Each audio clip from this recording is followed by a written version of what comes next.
വാർത്തകളും നോട്ടിഫിക്കേഷനും ലഭിക്കാൻ ഉടൻ തന്നെ സബ്സ്ക്രൈബ് ചെയ്യുക. തൊട്ടപ്പുറത്തുള്ള ബെല്ലൈക്കനിൽ ക്ലിക്ക് ചെയ്തുകൊണ്ട് ഓൾ എന്നുള്ള ഓപ്ഷൻ തിരഞ്ഞെടുക്കുക. ഹായ് പ്രിയമുള്ളവരെ, 8 മണിക്ക് എത്താം എന്നുള്ളതായിരുന്നു ഞങ്ങൾ നൽകിയ ഉറപ്പ്. അത് തെറ്റിച്ചതിൽ ക്ഷമ ചോദിച്ചുകൊണ്ട് തന്നെ തുടങ്ങാൻ വേണ്ടി പോവുകയാണ്. പബ്ലിക് കേരളയ്ക്ക് എന്താണ് സംഭവിച്ചത്? പബ്ലിക് കേരള പൂട്ടുമോ? ഞങ്ങൾക്ക് നിങ്ങൾ ഒരുപാട് ഇഷ്ടമാണ്. നിങ്ങളുടെ നിലപാടിനെ ഞങ്ങൾ നെഞ്ചിലേറ്റിയിരിക്കുകയാണ്. അതുകൊണ്ട് ദയവ് ചെയ്തിട്ട് പോകരുത്. പല ആളുകളും വിളിച്ചും മെസ്സേജ് അയച്ചും ഇത് തന്നെയാണ് പറയുന്നത്.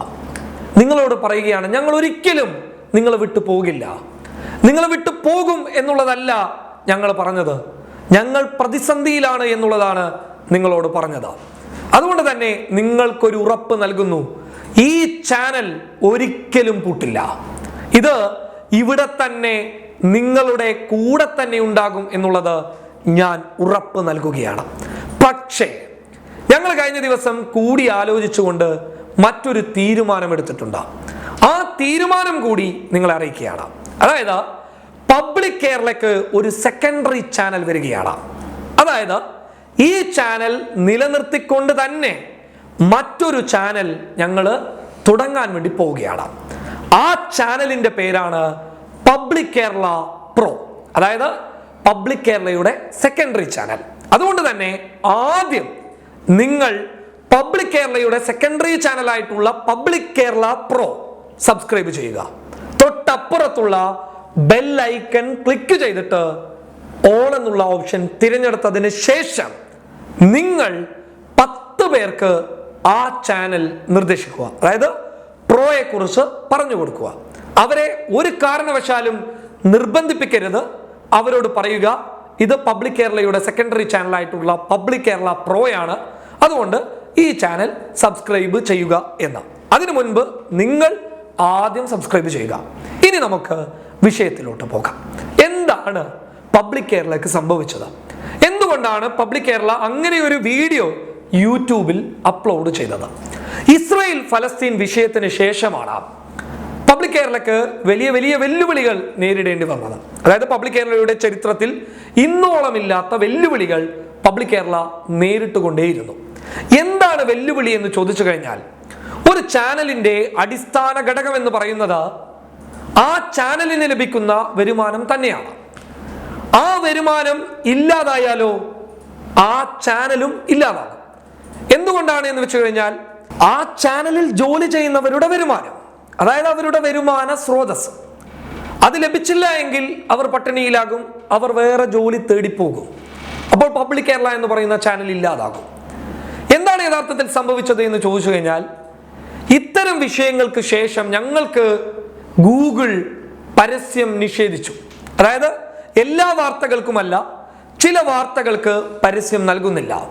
ഇസ്രായേൽ ഫലസ്തീൻ വിഷയവുമായി ബന്ധപ്പെട്ട് ഞങ്ങൾ നൽകിയ വാർത്തകൾക്കൊക്കെ പരസ്യം ലഭിക്കാതിരുന്നു. അങ്ങനെ ഞങ്ങൾ യൂട്യൂബിനെ ബന്ധപ്പെട്ടു. യൂട്യൂബിന്റെ മറുപടി തൃപ്തികരമല്ലായിരുന്നു. കാരണം യൂട്യൂബ് എന്നും ഓട്ടോമാറ്റിക് റീപ്ലൈകളാണ് നൽകാറുള്ളത്. അതുകൊണ്ട് തന്നെ ഞങ്ങളുടെ പ്രശ്നം എന്താണ് എന്നുള്ളത് യൂട്യൂബിന് ചിലപ്പോൾ മനസ്സിലാക്കാൻ സാധിക്കാത്തതായിരിക്കും. അങ്ങനെ യൂട്യൂബിൽ ജോലി ചെയ്യുന്ന ആളുകളെ ബന്ധപ്പെടാൻ ഞങ്ങൾ ശ്രമിച്ചു. അതിന്റെ ഭാഗമായിട്ട് കേരളത്തിൽ യൂട്യൂബിൽ മുൻനിരയിൽ നിൽക്കുന്ന പലരുമായി ഞങ്ങൾ ബന്ധപ്പെട്ടു. അപ്പോഴൊക്കെ ഞങ്ങൾക്ക് ലഭിച്ച പ്രതികരണവും നിരാശപ്പെടുത്തുന്നത് തന്നെയായിരുന്നു. കാരണം യൂട്യൂബ് ഓട്ടോമാറ്റിക് റീപ്ലൈ തന്നെയാണ് എപ്പോഴും എല്ലാ ആളുകൾക്കും നൽകാറുള്ളത് എന്നതായിരുന്നു ഞങ്ങൾക്ക് കിട്ടിയ വിവരം. ഇനി അതിൽ കൂടുതലുണ്ടോ എന്നുള്ളത് ഞങ്ങൾക്കറിയില്ല. അങ്ങനെ ഞങ്ങൾക്ക് പരസ്യം ലഭിക്കാത്ത വിഷയം തുടർന്നുകൊണ്ടേ പോയി. അതായത് ഇടുന്ന വാർത്തകൾക്കൊന്നും പരസ്യം ലഭിക്കുന്നില്ല. എന്നിട്ടും ഞങ്ങൾ നിങ്ങളിലേക്ക് വാർത്തകൾ എത്തിച്ചു. പക്ഷേ അതിനൊക്കെ ഒരു പരിധിയില്ലേ? കാരണം എത്ര കാലം ഇത് തുടർന്നു പോകും? അതുകൊണ്ട് തന്നെയാണ് ഞങ്ങൾ അങ്ങനെ ഒരു വീഡിയോ നിങ്ങൾക്ക് മുന്നിലേക്ക് എത്തിച്ചത്. ഇപ്പോൾ പബ്ലിക് കേരളയുടെ വളരെ ചെറിയ സംഘം, ഒരു വലിയ മീഡിയ ടീമൊന്നുമല്ല, വളരെ ചെറിയ സംഘം, വിരളിൽ എണ്ണാൻ പറ്റുന്ന വളരെ ചെറിയ സംഘം കൂടി ആലോചിച്ചുകൊണ്ട് ഒരു തീരുമാനമെടുത്തു. നാളുകളിൽ നിങ്ങൾ ഇപ്പോൾ കാണുന്ന ഈ പബ്ലിക് കേരളയ്ക്ക് എന്തെങ്കിലും സംഭവിച്ചു കഴിഞ്ഞാൽ ഞങ്ങൾ മുന്നിലോട്ട് വെച്ച നിലപാടിനെ ഉയർത്തിക്കാണിക്കാൻ വേറെ എന്താണ് വഴി എന്ന് ഞങ്ങൾ ചിന്തിച്ചപ്പോൾ ഞങ്ങൾക്ക് ലഭിച്ച ഒരു ഓപ്ഷൻ ആയിരുന്നു പബ്ലിക് കേരള പ്രോ എന്ന സെക്കൻഡറി ചാനൽ. ആ ചാനൽ ഞങ്ങൾ നിങ്ങൾക്ക് മുന്നിലേക്ക് എത്തിച്ചു തന്നിരിക്കുകയാണ്. നിങ്ങളാണ് ഇത് വിജയിപ്പിക്കേണ്ടത്. നിങ്ങളാണ് ഇതിനെ നെഞ്ചിലേറ്റിയിട്ട് മറ്റുള്ളവരിലേക്ക് എത്തിക്കേണ്ടത്. നിങ്ങളാണ് യഥാർത്ഥത്തിൽ പബ്ലിക് കേരള പ്രോ എന്ന് പറയുന്ന പബ്ലിക് കേരളയുടെ സെക്കൻഡറി ചാനൽ. കാരണം എന്താണ് എന്ന് ചോദിച്ചു കഴിഞ്ഞാൽ, ഒരുപാട് ആളുകൾ എന്നെ വിളിച്ചു, ഒരുപാട് ആളുകൾ മെസ്സേജ് ചെയ്തു. എന്താ ഖാദറെ, പൈസയുടേതാണോ പ്രശ്നം? 5 ലക്ഷം രൂപ ഞാൻ നൽകാം, 1 ലക്ഷം രൂപ ഞാൻ നൽകാം, 10,000 രൂപ ഞാൻ നൽകാം, 5,000 ഞാൻ തരാം. പ്രിയപ്പെട്ട സുഹൃത്തുക്കളെ, പൈസയുടേതല്ല പ്രശ്നം. നിങ്ങളുടെ ആ വലിയ മനസ്സിന് നന്ദി. നിങ്ങൾ ഞങ്ങൾക്ക് തരാൻ ഉദ്ദേശിച്ച ആ പണം നിങ്ങളുടെ നാട്ടിലെ രോഗികൾക്ക്, നിർധരരായിട്ടുള്ള സാധാരണക്കാരായിട്ടുള്ള ജനങ്ങൾക്ക് നിങ്ങൾ നൽകണമെന്ന് വിനീതമായിട്ട് ഞാൻ നിങ്ങളോട് അപേക്ഷിക്കുകയാണ്. കാരണം പണം ഞങ്ങൾക്ക് വേണ്ട. ഞങ്ങൾ എന്തെങ്കിലും സമ്പാദിക്കുന്നുണ്ടെങ്കിൽ അതൊക്കെ അധ്വാനത്തിലൂടെ തന്നെ സമ്പാദിച്ചോളാം.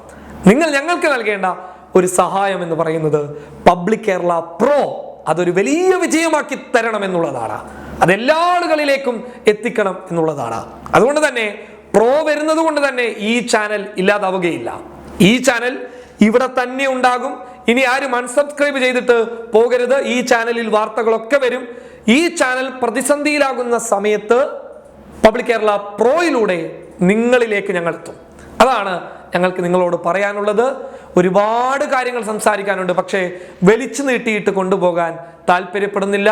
പക്ഷേ കേന്ദ്രത്തിന്റെ IT ആക്ടുമായി ബന്ധപ്പെട്ട് ഇന്ന് ഐക്യരാഷ്ട്രസഭയുടെ സുപ്രധാന നീക്കമുണ്ടായി. അതായത് ഐക്യരാഷ്ട്രസഭയിലെ ഒരു പ്രത്യേക പ്രതിനിധി സംഘം കേന്ദ്രത്തിനോട് ഒരു കാര്യം വലിയ രീതിയിൽ അറിയിച്ചിരിക്കുകയാണ്. നിങ്ങളുടെ പുതിയ IT ആക്ട് തിരുത്തണം എന്നുള്ളതാണ്. അതായത് നിങ്ങൾ മാധ്യമങ്ങൾക്ക് വിലങ്ങിടാനുള്ള നീക്കം അവസാനിപ്പിക്കണമെന്ന് ഐക്യരാഷ്ട്രസഭ കേന്ദ്രത്തിനോട് ഇന്ന് പറഞ്ഞു. അതിന്റെ കാരണം എന്താണ് എന്ന് വെച്ചു കഴിഞ്ഞാൽ, അതായത് പണ്ട് ഐക്യരാഷ്ട്രസഭയുടെ പ്രാരംഭ ഘട്ടങ്ങളിൽ വളരെ വ്യക്തമായിട്ട് അഭിപ്രായ സ്വാതന്ത്ര്യവുമായി ബന്ധപ്പെട്ട് കൃത്യമായ ഒരു അജണ്ടകൾ ഉണ്ടായിരുന്നു. ആ അജണ്ടകളിൽ കൃത്യമായ തീരുമാനം ഇന്ത്യ അന്നെടുത്തിരുന്നു.